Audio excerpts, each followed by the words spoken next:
Hello, my name is Katie Deyo. I'm going to start with telling you a little bit about myself. I gave my life to Jesus 25 years ago on a college campus. I have served God all of those years, many of them in vocational ministry. I am called to share the most difficult part of my story. It is not a sad story, but a story of faith, provision, and overcoming. 4 years ago, I was living my dream. My ministry career was on fire. I was raising 5 kids with a plan to adopt them. I was walking and growing in my relationship with God. One day, following a crazy, stressful week, I was exhausted and at the end of my rope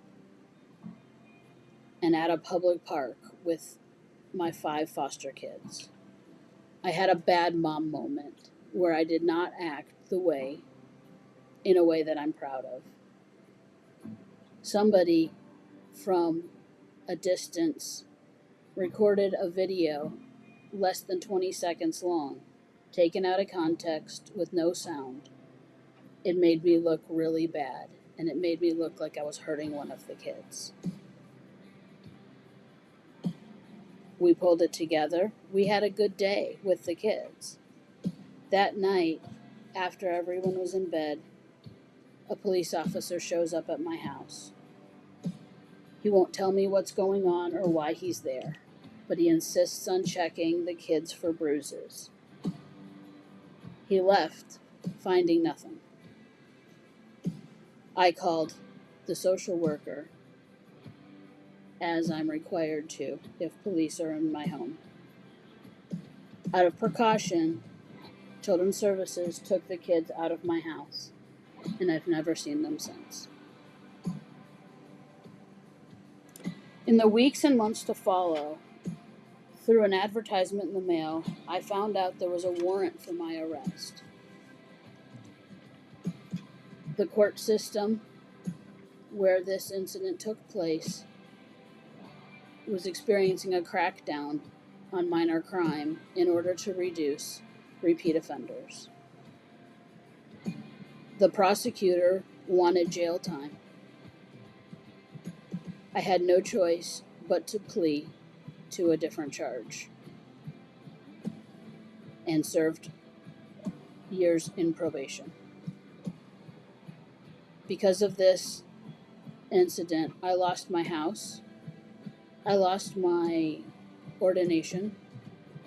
I lost my ability to ever adopt or become a mom, which was the biggest dream I've ever had. I also lost my mind. I struggled for the first time ever in my life with suicidal thoughts. I lost myself, my kids, my job, my identity, and my purpose. I was living in fear and shame. I pushed everyone away, and I was utterly hopeless.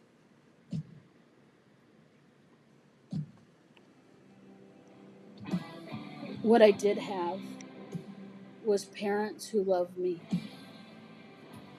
godly women who didn't let me push them away. They held me together.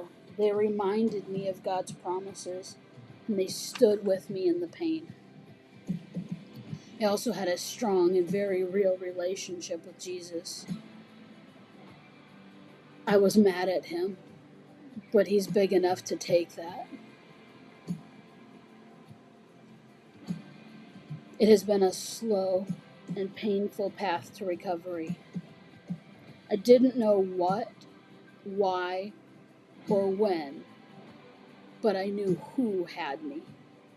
Jesus never let me go and always provided for me. With the last bit of energy I had, I clung to Jesus by my fingernails. The first time I heard this song, it felt like somebody wrote it from my soul. and I knew it to be true. I wasn't made to be tending a grave. I was called by name, born and raised back to life again. I was made for more. So why would I make a bed in my shame when a fountain of grace is running my way? I am yours, and I was made for more. Through a lot of prayer and a lot of therapy, what I have now is godly women who are always available to me. I have a new house, a new car, a new career, and a new dream. I have a new purpose in life. I have a growing relationship with God who has provided for me with abundance. And just recently, I have hope for the future. Again, every day is still hard. It might always be. I have to continually remind myself He buried my past and I'm not going back because I have a future worth the living. I am not living the life I wanted. I am not living the dream I carried for decades.